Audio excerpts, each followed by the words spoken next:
Yeah, yeah. Good morning, good morning, good morning, good morning. Happy Friday, everybody. Happy Friday. So good to be with you one more time. So good to be in the building.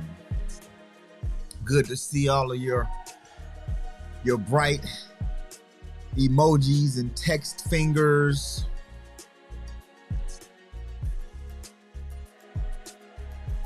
It's been a good week, man. It's been a real good week.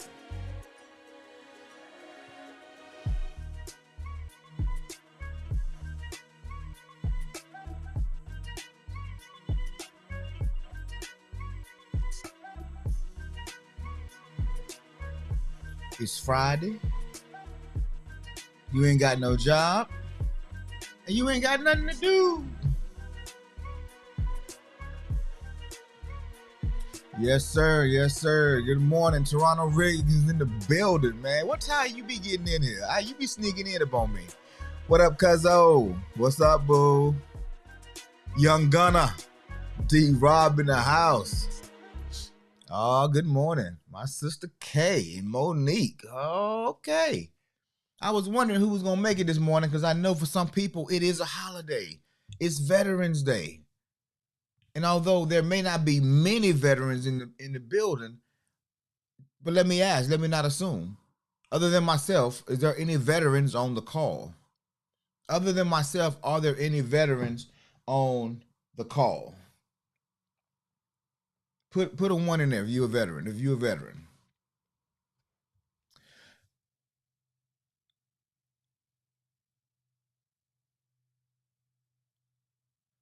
Okay, I'm trying to read your message, but your chat, but it's like, okay, I have oh. I'm like, you have a furry son that you have to walk. What? Wait a minute. Got you a fur baby. I get it. Oh, thank you, Nurse Bobby. I appreciate that. And so I didn't think there were any other veterans in space. I just wanted to give space for that today because Veterans Day is probably one of my favorite holidays. And not just so much because I'm a veteran. Well, I guess because it is I'm a veteran, but not celebrating me. Not, thinking about the service that I've done. I'm thinking about all the people that I've met. The soldiers, the males, the females, the drill instructors, just all the leaders that I met and how they took this impulsive, angry kid and turned him into a responsible adult. So shout out to all of those who served in the military. Matter of fact, let's do a little military bugle this morning. We in the building. It's Veterans Day. And I'm so happy to be here with you, sharing this time, sharing this space. But the military, I noticed, well, before I get into that. Yeah, I'm going to do it. The military, I noticed, when you graduate in high school and you getting ready to go, what up, Health Talk? What's up, my guy? When you graduate in high school, most high schools, I can't say all, but I know probably 98% of them, there's a recruiter lurking around the building. And that recruiter is going to the ROTC unit. He's going to that hall, talking to people there. That recruiter is going to the main office with the guidance counselors, talking to people there. The Army recruiters come to special events. They bring their They're big trucks, Humvees. Sometimes they bring assault vehicles or tanks or whatever to events because they want to keep a presence out there. Craig G, morning. Got the blank face happening this morning. Toronto Rican says, my daughter serves, and I have a beautiful niece that serves as well. Awesome. Awesome. I love it. I love it.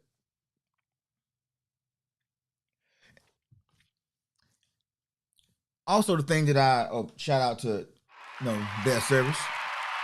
The thing that I've learned or I've noticed is that line talking to the recruiter is always smaller on like college day when all the schools come out and they send a representative and they're giving away the hats, they're giving away the shirts, and you getting the bumper stickers or whatever they give these days. I'm not even sure anymore.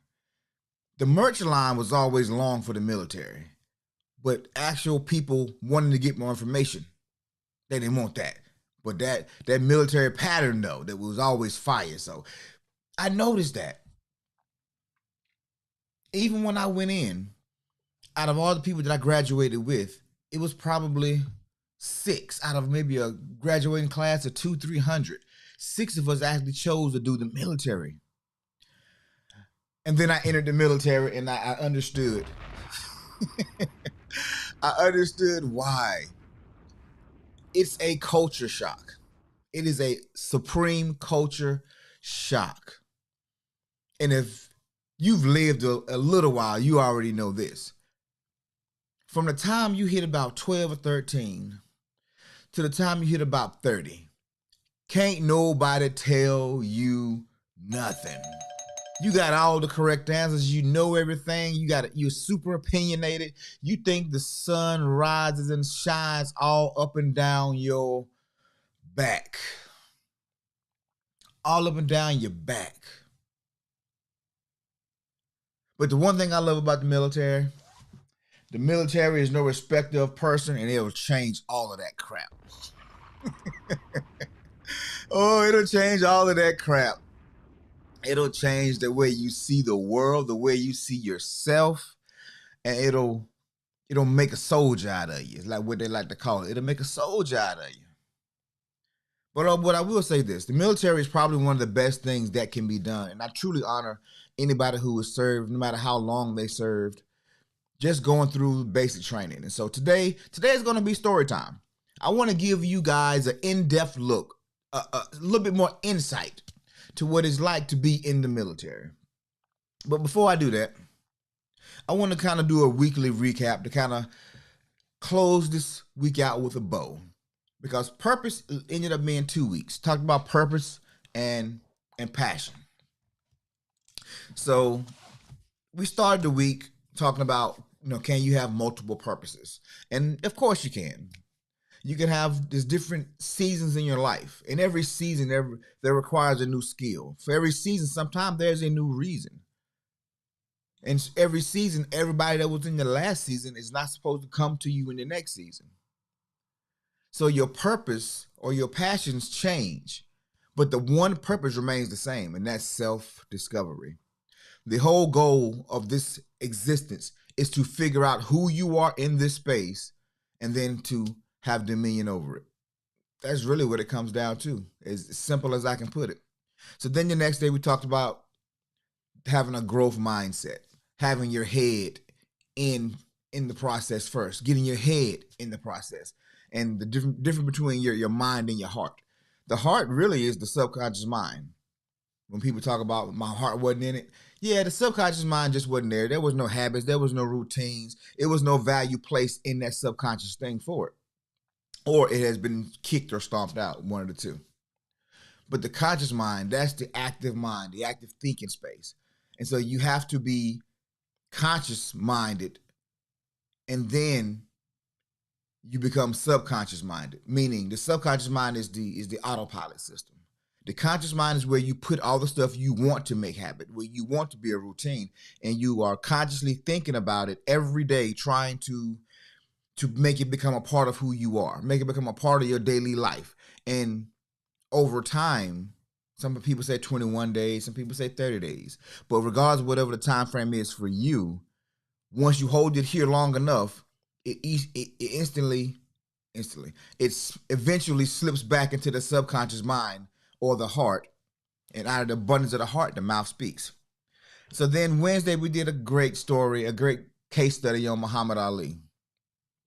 And Muhammad Ali was, quote unquote, the greatest man, greatest boxer, greatest fighter, greatest whatever, role model. He was the greatest in a lot of ways. And we got a good look at his life to understand why that was. And finally, yesterday, we talked about late bloomers and how being a late bloomer is not a bad thing. Because quite honestly, sometimes the slower you cook something, the better it tastes. The longer you let that wine sit, the more potent it becomes. The longer you're in the process, the more proficient you become. And so being a late bloomer isn't always a bad thing. But some people think it is because they're comparing their lives with other people's lives. And if, there's this time frame that they have that may be imagined, may be real, but being a late bloomer isn't a bad thing. It's about being on purpose. It's about being on code, discovering who you are, and taking life as it comes. But also, it's about being intentional about whatever you have going on. So what I like to do right now is go ahead and hop into our gratitudes so we can have story time. So we can talk about this military experience so you can get a bird's eye view onto what it's like to truly be in this man's army. And maybe you too will be able to appreciate our veterans. I know you already do, but just once you understand something a little bit more and you understand the impact that it has, you tend to appreciate it. You give a higher case of value to it. So Monique says, especially whenever you are helping others to bloom. Ooh, exactly. Helping other people bloom. It's takes a lot out of you because you try to help somebody change who don't necessarily understand, don't necessarily understand what it takes. And the process is scary. It is. Change can be scary. So without further ado, let's go ahead and get into these affirmations, or these gratitudes, I should say. If I can find my window, there's my window. Gratitudes. I'm back to my waterfall today. Yes.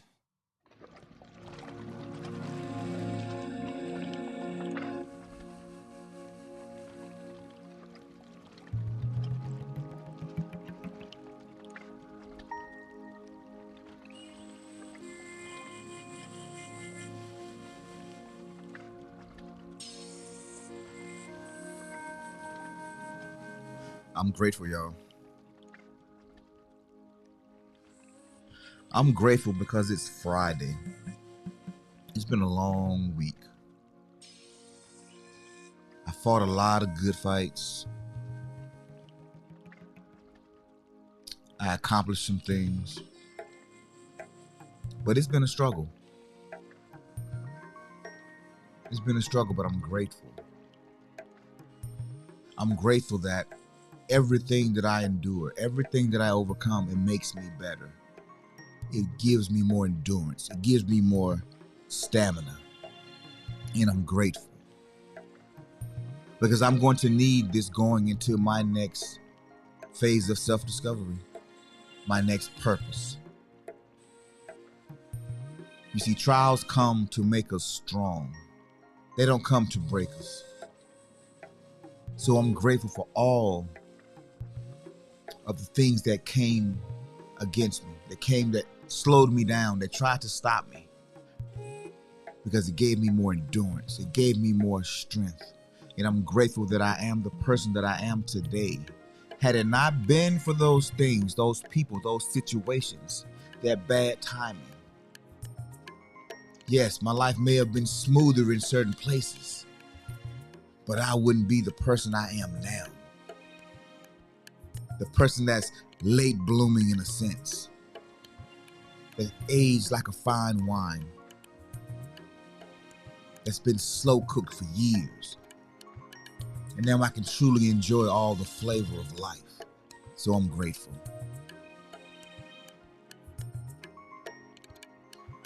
All right.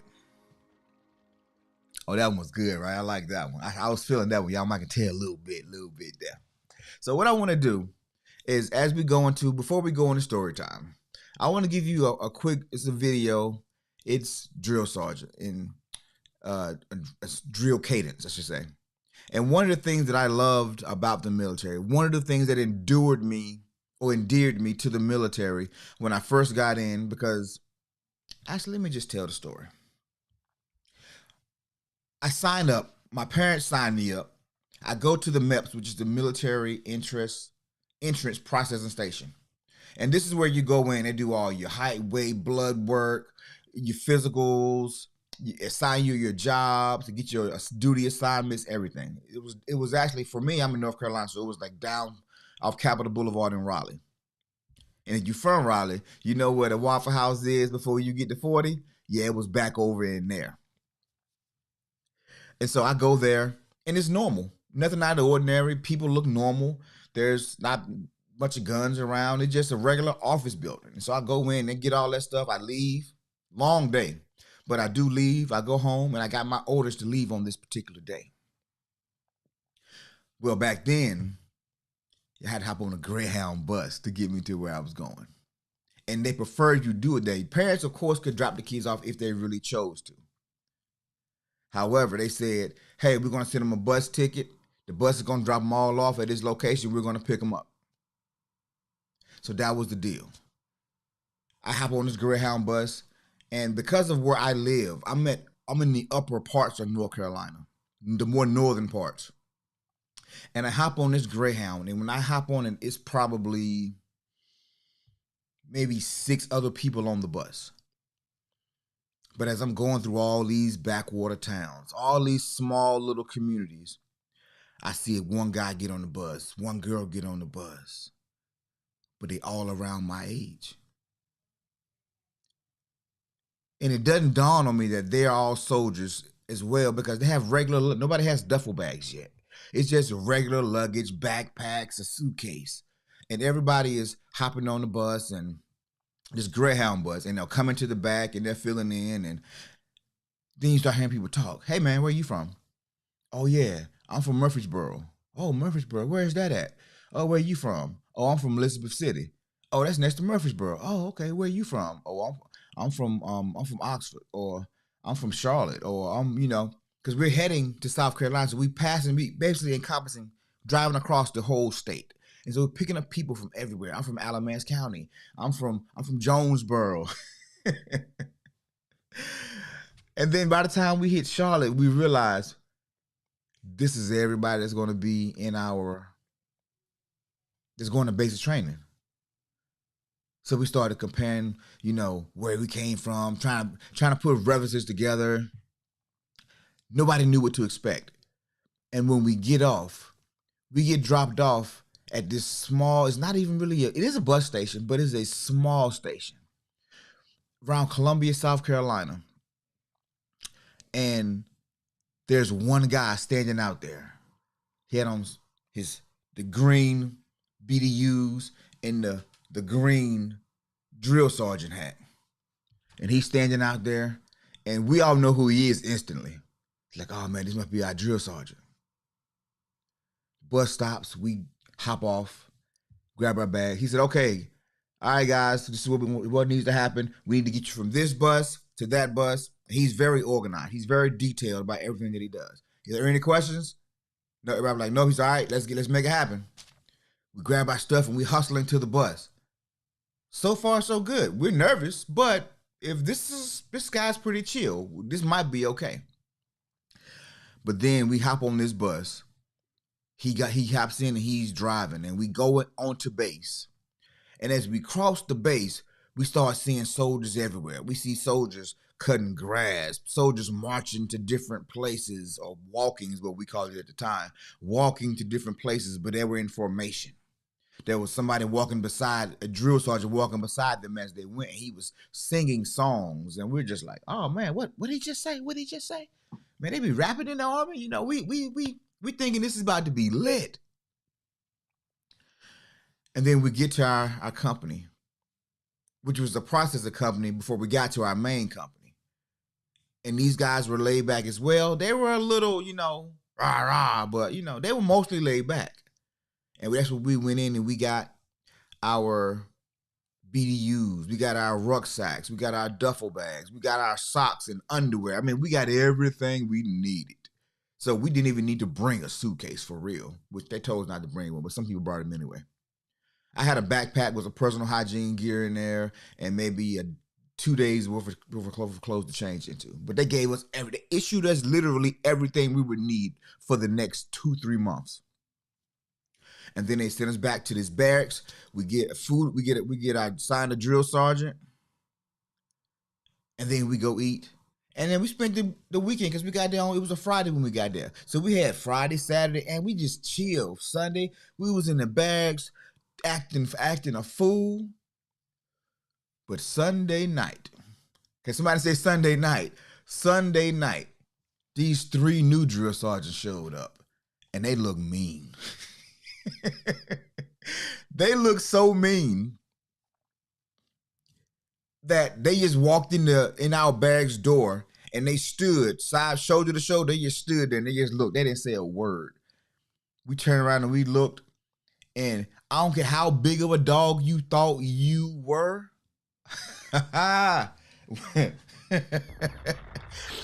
Everybody shut up. Everybody shut up. And it was, you could hear people swallowing. That's how intense the moment was. And the lead drill sergeant said this: all I know is in the morning, all this foolishness that's happening right now, y'all better be on time. In formation, 5 a.m. out in front of the barracks with your bags packed. I dare you to be late. Then they turned around and they walked out.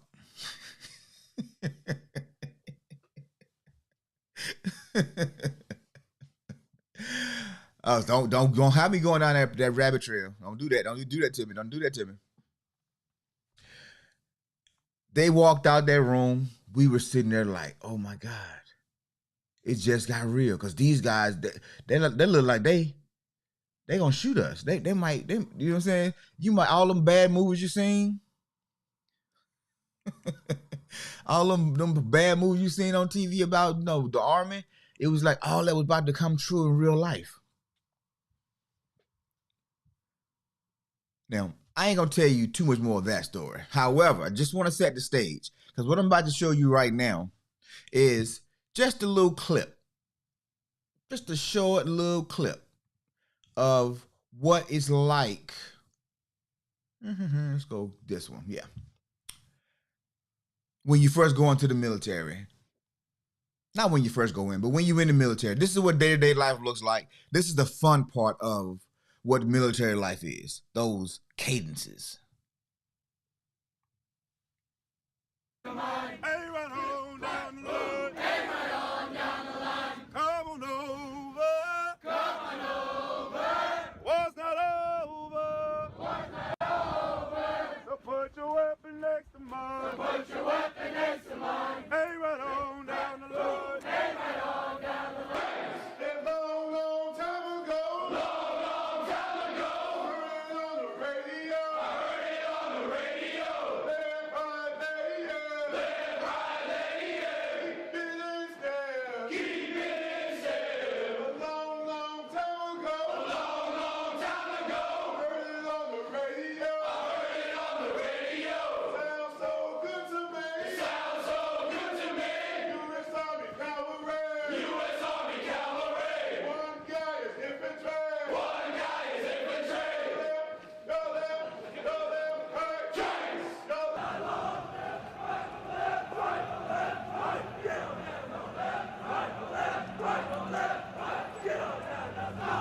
I keep forgetting. I don't know what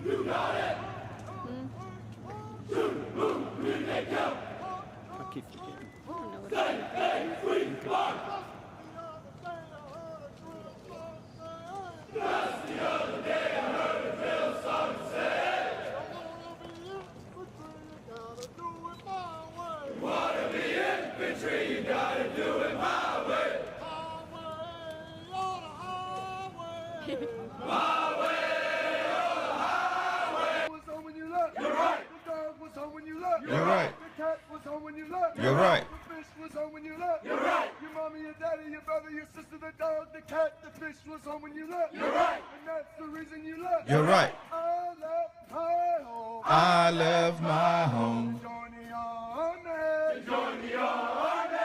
I left my home. I left my home. Join the army. Join the army. The day I left. The day I left. My mama cried. My mama cried. She thought that I would surely die. Would surely die. I left my wife. I left my wife. Crying at the door. Crying at the door. She knew that I Would surely die. would die at war. I left my son. I left my son Playing in the yard. playing in the yard. See that lead. Made him cry so hard. Made him cry so hard. Oh, we, oh, we. Oh, we, oh, we. Oh, we, oh, we. Oh, we, oh, we. Oh, we, oh, we. Oh, we, oh, we. Well, more. We join the army. I left my home. I left my home. For the army. For the army. Well, I left my slave. I left. You left. You left. Right. Right. Left. So smooth, Charlie. Oh. So free, Charlie, buddy. What time? Ho. You left. Right. You left. Right. You left. Right. Right. Left. So smooth, Charlie.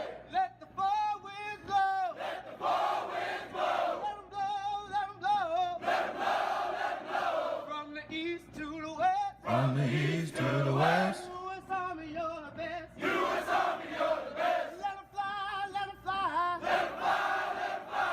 Let the Air Force fly. Let the Air Force fly. From the east to the west. From the east to the west. U.S. Army, you're the best. U.S. Army, you're the best. Let 'em sail. Let 'em sail. Let 'em sail. Let 'em sail. Let the Navy sail. Let the Navy sail. From the east to the west. From the east to the west. U.S. Army, you're the best. U.S. Army, you're the best. Let 'em fight. Let 'em fight. Let 'em fight. So the one thing I really wanna highlight right here. Let the Marine Corps fight. From the east to the west. From the east As soldiers, as children, as young adults, when we come in, nobody truly has any understanding of what they're getting into.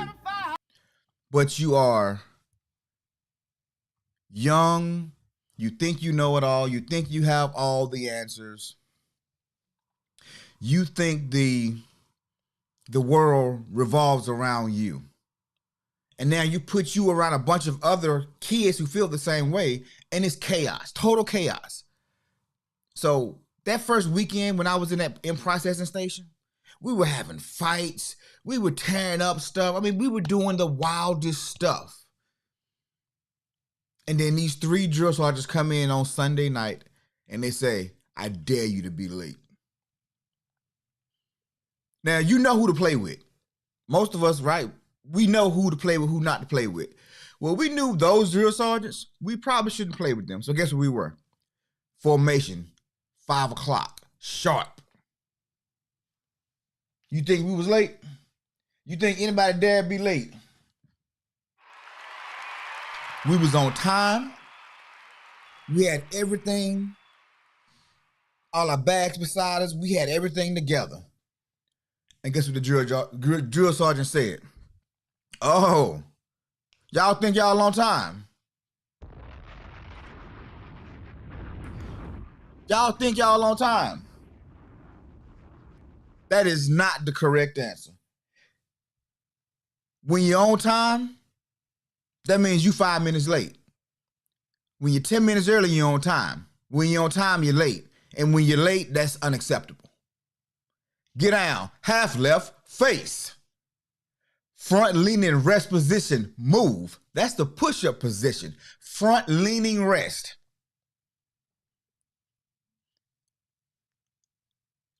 The first day out the gate, the first formation, we having a smoke session. And that was, ladies and gentlemen, what you call a smoke session. Smoke session.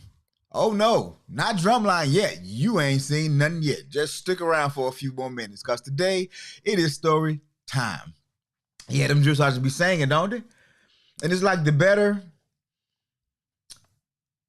your drill sergeant can carry a tune, the more diverse, the more entrenched those cadences become.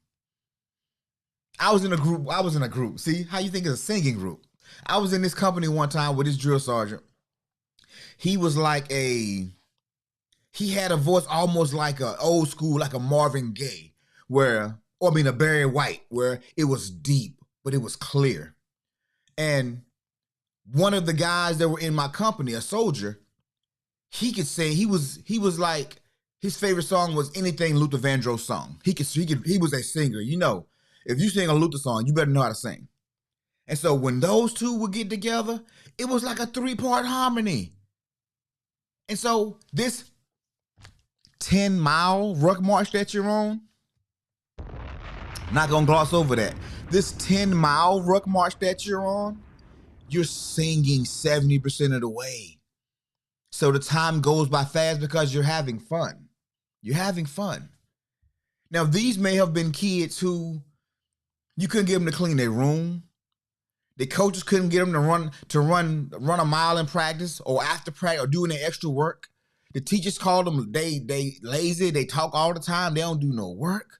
But now you got them singing and walking 10 miles just to go turn around and walk back. You got them in the hot, the heat, the cold. You got them learning new skills. You see, being a drill sergeant, this is why I give my daughter so much respect, my oldest daughter. She's a drill sergeant. She's at Fort Jackson, South Carolina. And when you take a rough person, an adult who has all the answers, and then you put them into a system that chips all the broken pieces and knocks all the rough patches away and turns them into something better, a better version. And most people won't join the military because they're afraid of that breaking process. But little do you know, life breaks you. But in the military, I found that it's a different kind of breaking, but it's a breaking that prepares you intentionally. It's not just living from one experience to the next experience to the next experience. It gives you security, it gives you stability. But it comes at a price, right? Because there's the potential for conflict to happen anywhere in the world or even at home. And that price some people pay ultimately is their life.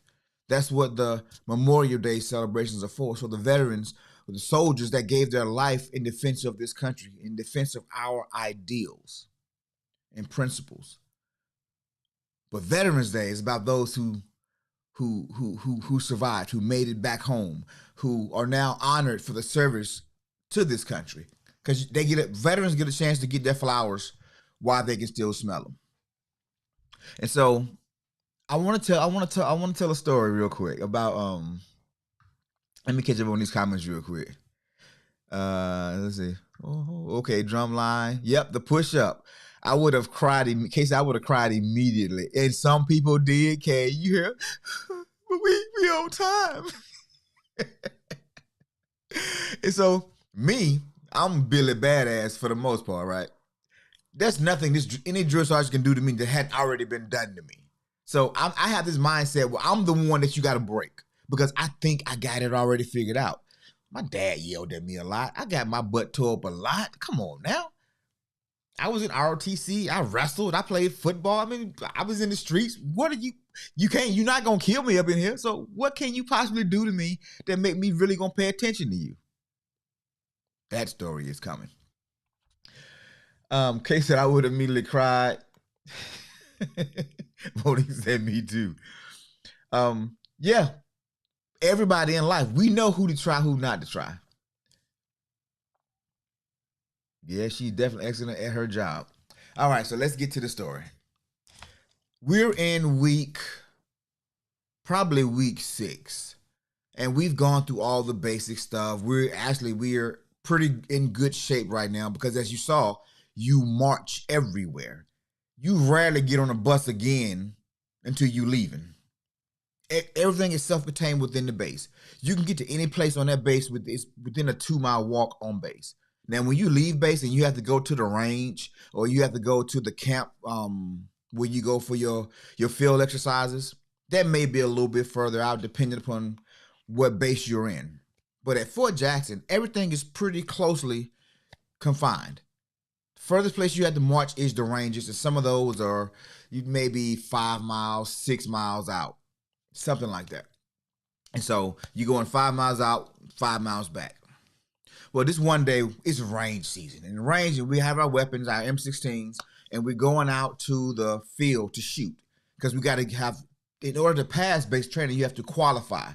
In certain areas, you have to qualify. And at certain skill levels, you have to pass before you are qualified to be considered a soldier ready to go for your job training. Basic training is the primary thing. And we've been marching for a couple of weeks now. We've been basically indoctrinated into the military machine, the military system. Oh yeah, let me get my other sound effects as I'm telling this story. Hold on. And so we are going to the range, and let me do this one.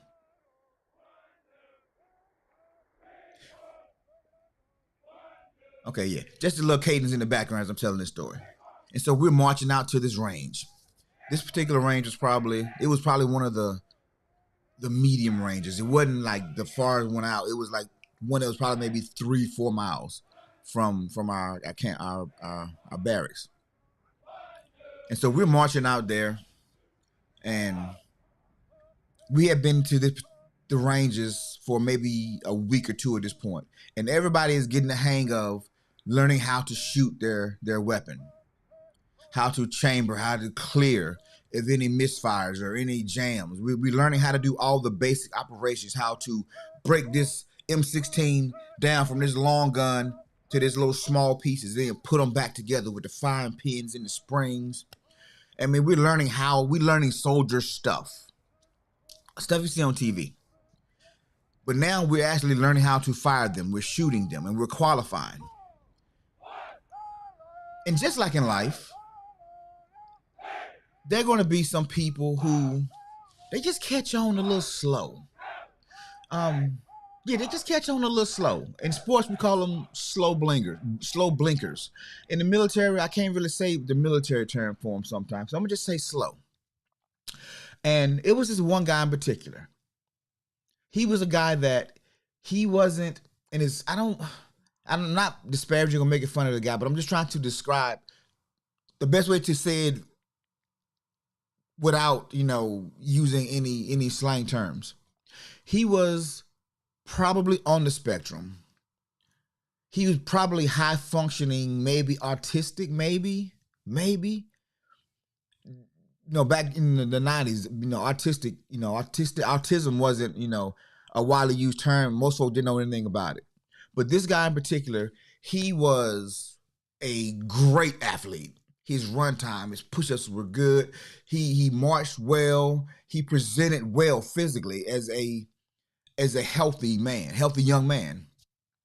But when you would ask him questions, you would see the blinks would get slower because it took him longer to process what was being said. He didn't understand certain things, and you would have literally had to break the piece up and feed him piece by piece sometimes.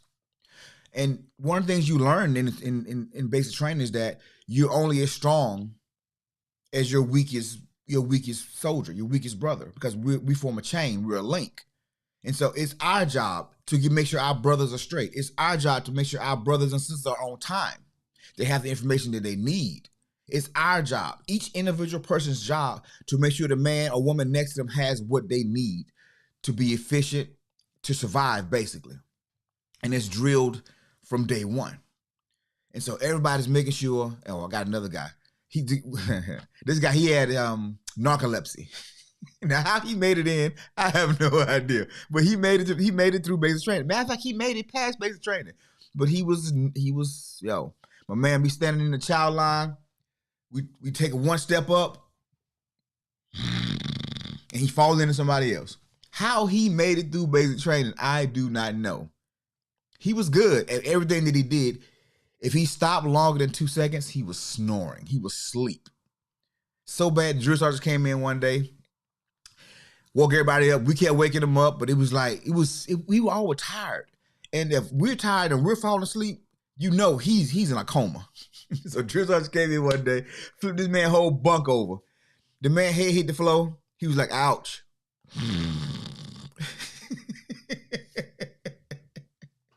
He went back to sleep. It was ridiculous.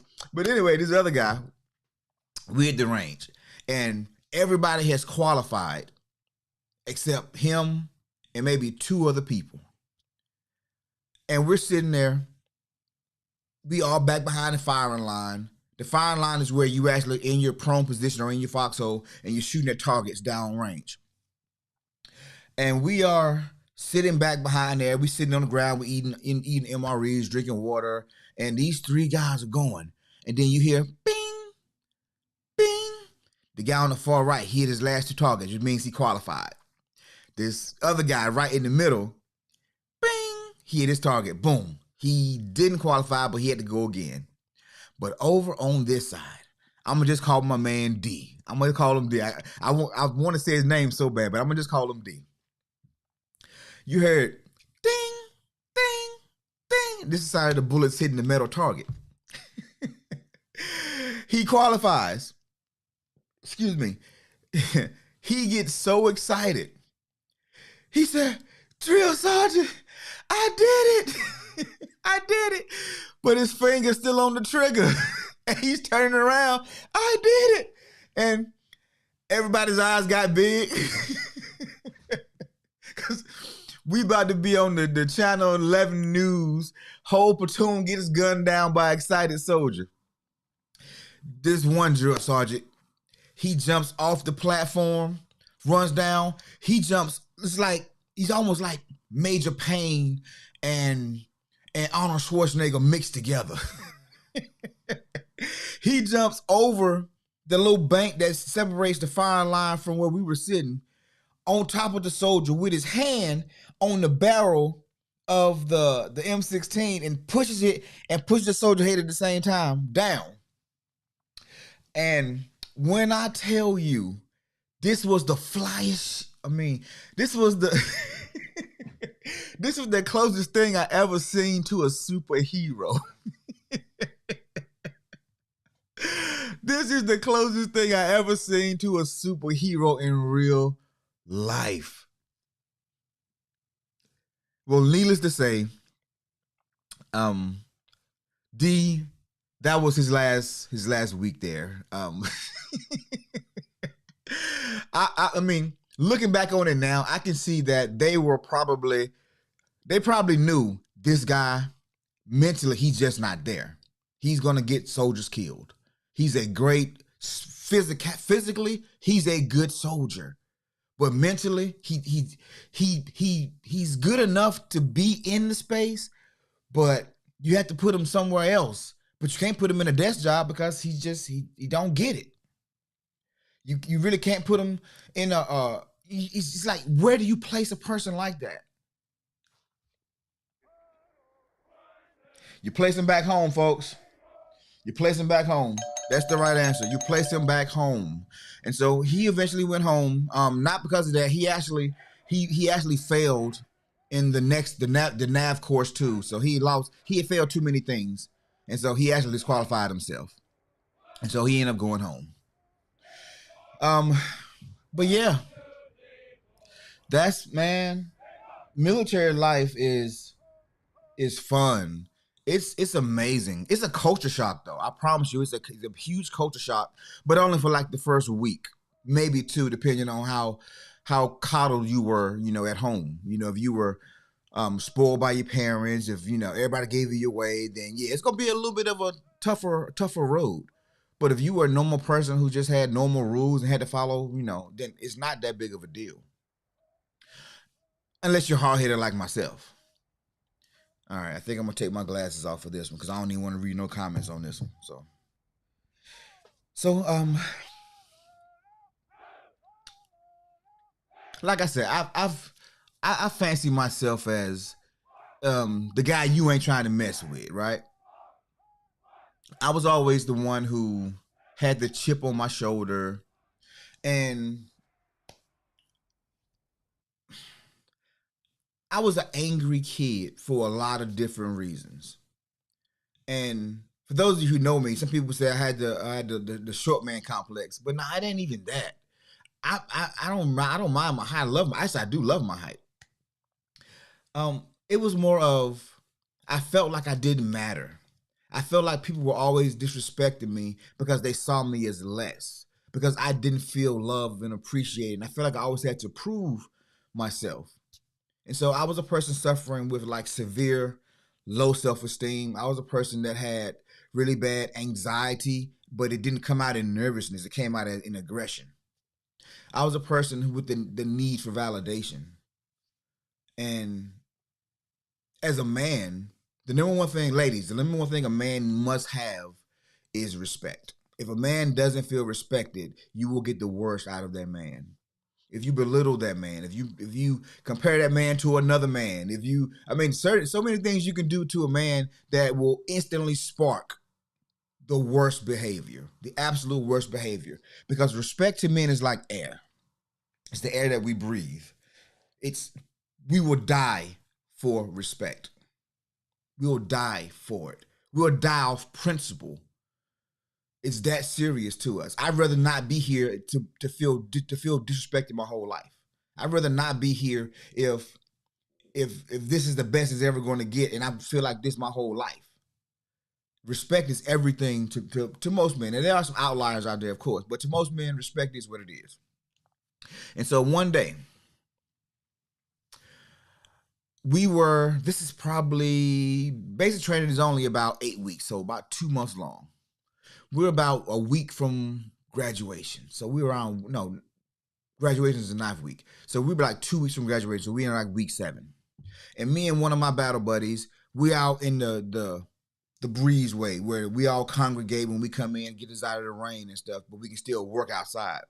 It's like a big parking garage structure almost. And we're out there and we're wrestling around because we both wrestled in high school, and we've been already talking about who was better, since day one. But because he was like my bestie, he was like my battle buddy. We never really got down. We fought other people. We didn't fight each other. But by this time, we done got real comfortable. We done got real cozy. I've established myself as probably being one of the leaders in the whole company. I'm leading all the cadences. I'm marching from here to here. I actually came because I had ROTC, so I had more experience anyway. So I had a little bit more rank than most. And one of my drill sergeants come in and say, "Glover, cross. What the hell y'all doing? Get down." And we get down and push up position. He said, "Nah, soldier. Turn over on your backs." Okay. So we turn over on our backs. And he said, "All right, now I want you to kick your legs like you're doing flutter kicks, or you're doing this, say 6 inches, but do flutter kick with your legs." So we started doing it. He said, "Now put your hands up, and I want you to kick your legs and your hands at the same time." And so we started doing it. He says, "Now say, I'm a dying cockroach."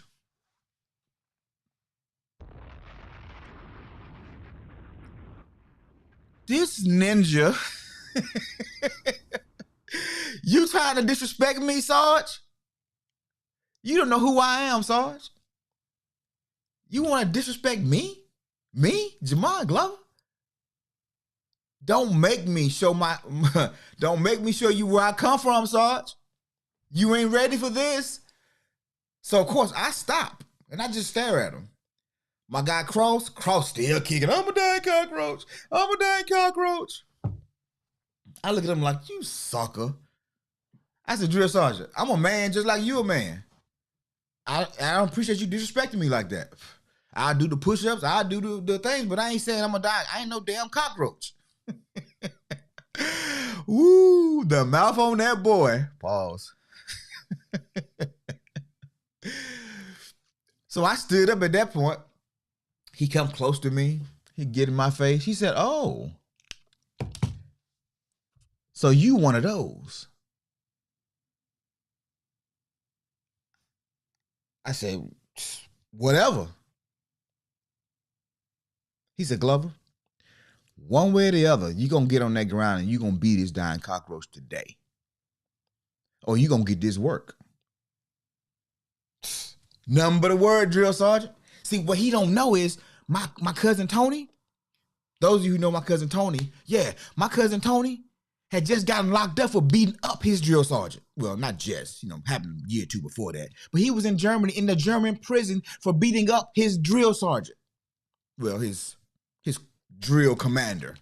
So I'm versed. I know how to do this thing. I learned from him. This drill sergeant about to get all this work. All this work. But then I heard something real strange. Some foreign language. He was like, "Drill." And I'm like, what the hell he say? But then all of a sudden I felt the hair on the back of my neck stand up. And I got real hot all of a sudden. And I was surrounded by 4 other drill sergeants. 4 other drill sergeants had surrounded me.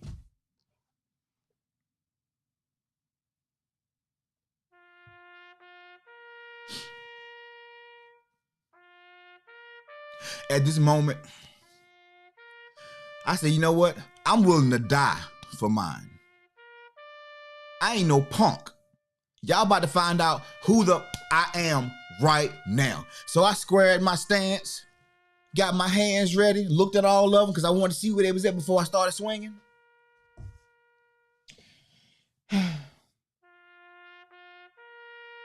as I'm telling this story, I got taps playing because I want y'all to know I got down on the ground and I started saying, "I'm a dying cockroach. I'm a dying cockroach. I'm a dying cockroach." Oh, I got down and I was a dying cockroach. I have never, for all the energy, for all the Billy badassery I think I got within me, that was the absolute first time I was ever intimidated. And that day I learned limitations. I learned complete boundaries.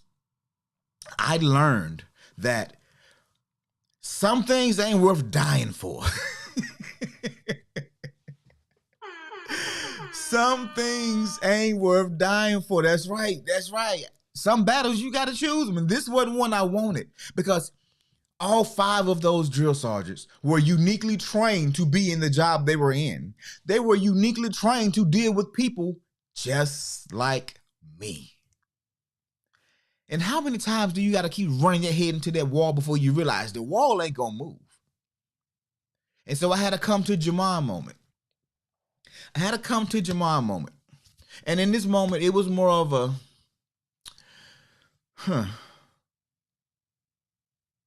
why you always doing this to us? You always putting us in situations that get us in trouble, and now we got to think our way out, right?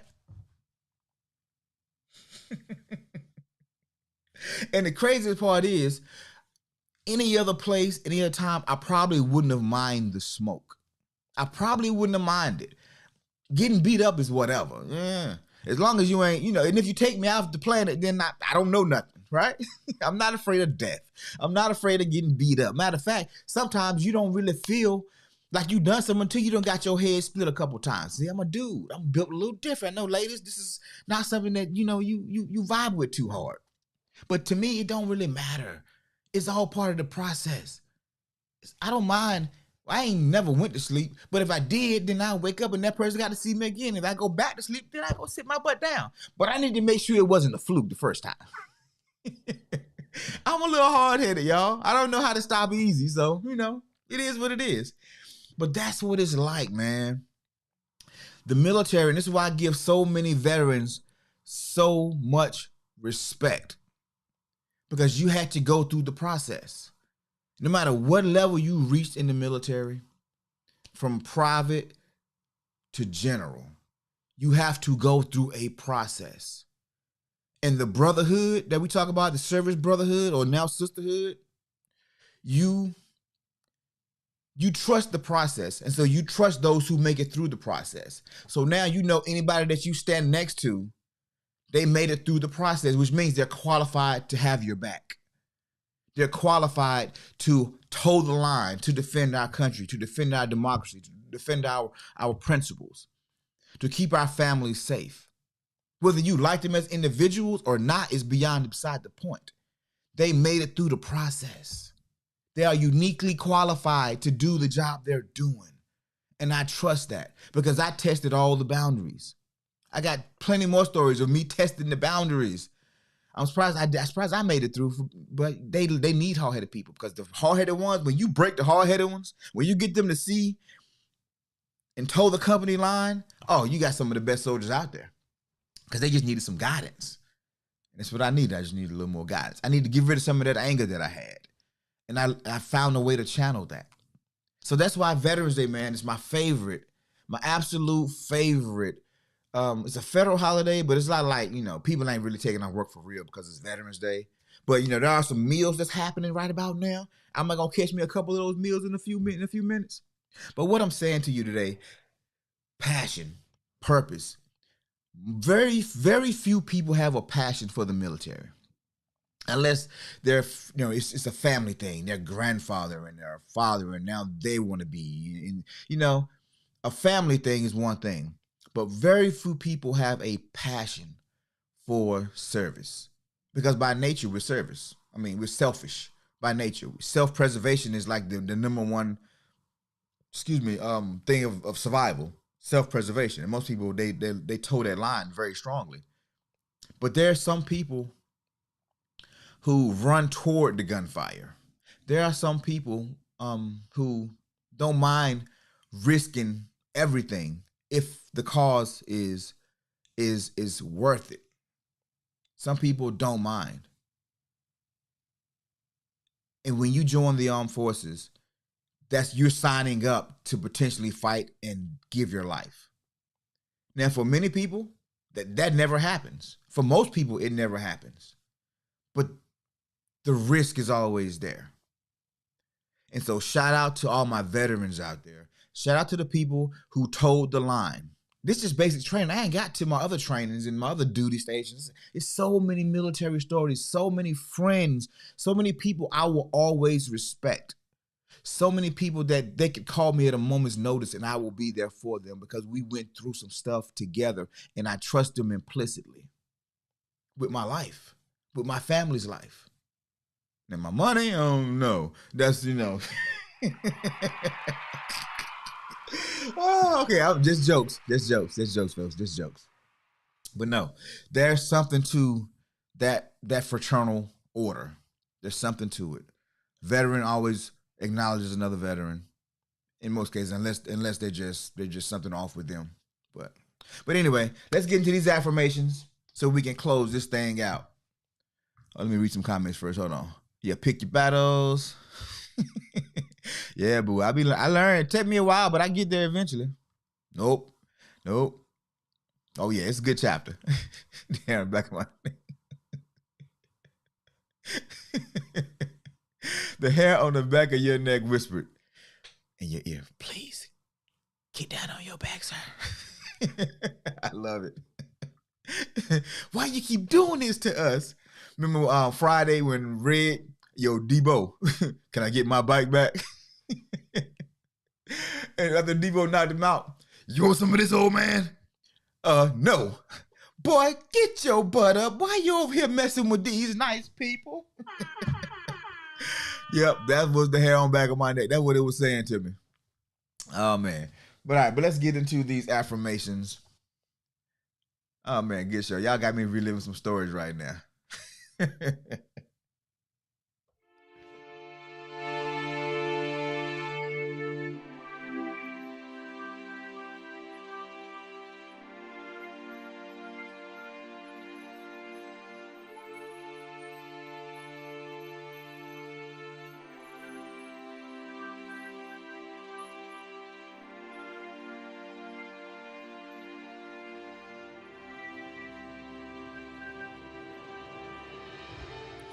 I am more than enough.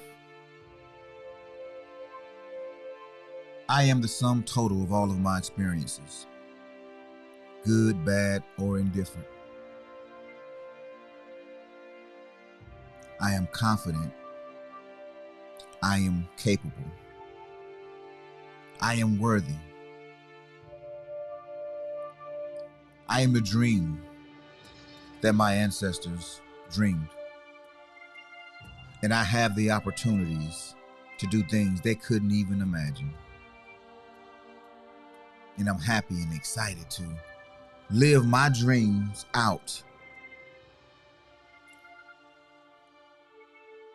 Not just because they're my dreams, but because they couldn't live theirs.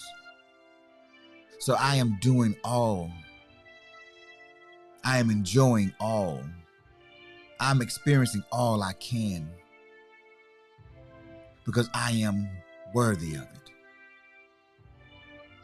My forefathers sacrificed in ways that I can't even imagine.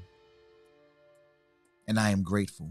I am thankful because they laid the foundation. They wrote the blueprint. And now I can proudly say that I am more than enough. I am capable because of their sacrifices. I am capable. I am confident because of their examples, their refusal to quit. And because of that, I am more than enough. I know I'm the head. I know I'm supposed to be on top. I'm not supposed to be on the bottom. So I am the head and not the tail. I operate in excellence. My standards are high. I expect great things to happen in my life.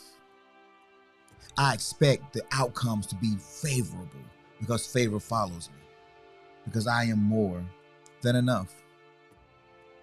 And because I'm more than enough, I know that you are as well. So I'm thankful for you.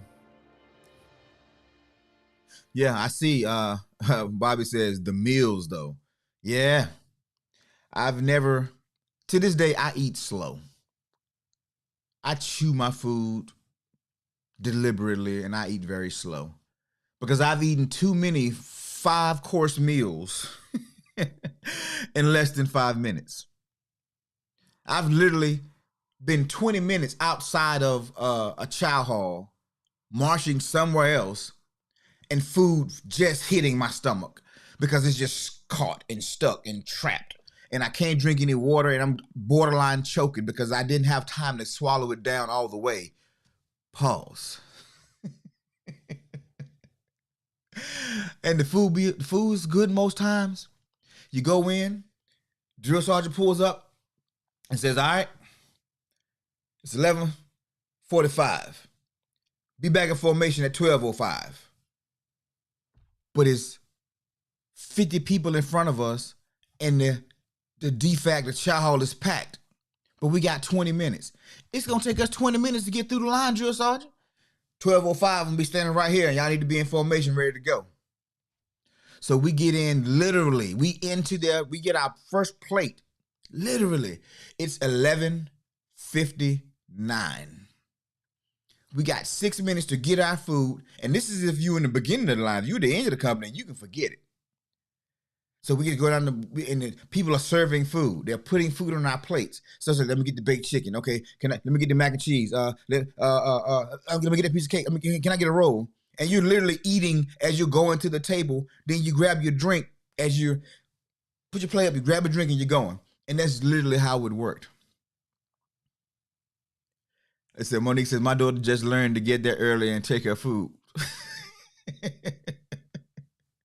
Yeah, that's it. That is it. But that's the military life. The system is designed so perfect that it takes the most unstable person and it gives them a purpose. It gives them a mission. It gives them a passion. Exactly, just like Major Payne. That's how it. So that's why today I refuse to eat fast anymore. I refuse to. Me being stubborn. Now my drill sergeant came around. I'm gonna be eating fast again. She loves to eat, so there's no way she is missing food. And so now when I went, it was still back in the day where, men and women were separated. Women had we passed the women on our march, or we passed their barracks, but we wasn't actually intermingle like that. I think I was the last unit that went through that was that way. And so we didn't have a lot of time for socializing. I mean, there was nothing. You had off time, and it was like from 9 to 9:30 at night. And if you could find time on the range to kind of have a little bit of fun, you would. But most times, for 8 weeks, they're taking this raw piece of coal and they're making a diamond in 8 weeks. So, but that's why I appreciate the military so much, and I really mess with it the way that I do. I appreciate all the contributions that all the veterans have made. So this has been a great week. It's been an enlightening week. And so I thought about it. I talked to Bobby about it. And I think we're going to actually do that. We're going to put together a Facebook group called The Morning Motivation. And we're going to put the information out. I'm not sure exactly when it's going to happen because we got some travel plans coming up this holiday season. We got some moving to do. Everything goes good with the house. So there's going to be some transition, and we definitely want to stay connected with you guys and still get that energy going, even if it's not maybe on a live stream. So be on the lookout for that. That's going to happen sometime here pretty soon. My boo, she's an expert at doing that, putting those things together. So it's going to be amazing. Just want to say that. Just want to put that kind of in your purview. Toronto Regan says yes. But yo, man, I'm gonna find me a free meal somewhere today. Celebrate my service. I survived. The drill sergeants didn't kill me because they were close. But shout out to my girl Toronto Riggins. Always coming with high energy, being first in the building. That's your spot, huh? What's up, Cuzzo? That chick, yo, always coming with the great information. D-Rob Training, top of the morning to you, young gun. Have a great day, my guy. Bobby, boo, we got some stuff to do today. I'm just leave it like that. Monique, always love the commentary. Kay, you should be a comedian, girl. I'm just saying, your comedic timing is impeccable. Craig G, be safe on that road, bro. I hope these stories kind of brighten your day a little bit. You see what your big brother had to go through. Also, health talk. Yeah, your health talk, man. This guy, he come in. He always making sure people getting them likes right. He making sure people are sharing and subscribing. He's doing the thing that, I failed to do. I failed to say it because I just love being here with you guys, man. I love what we have going on. So appreciate your health talk, man. And brick by brick, I'm not sure if you're listening or not, but shout out to you, my guy, Randy. I know some days we can't really chime in, but we here. So I appreciate you. I appreciate the contributions that you're making. And I know my girl Blaskin isn't here, but I just want to say, hola, mommy, hola. Yeah, man, that's pretty much it. When you see a veteran today, tell them, hey, thank you for your service. And don't be surprised if he say, oh, no, thank you. Because without you being the reason why we go. Now, it may not be you directly, but I have a mom, I have a sister, I have a brother, I have an uncle, I have a nephew and a niece, and I do it for them. And because you my brother's people, I do it for you as well. So thank you for being worth the inspiration to go do it. Thank you for just everything that you do. Because you don't have to. You keep this country running when I'm even not in it. So thank you. Your service matters as well. And before it was a thing, I learned a lesson a long time ago. And it's valid. And on this, I'm going to end. We can do this the easy way, or we can do it the hard way. Ladies and gentlemen, the choice is yours. So do what floats your boat. But just know there might be a price to pay. Happy Veterans Day, and we'll see you next week.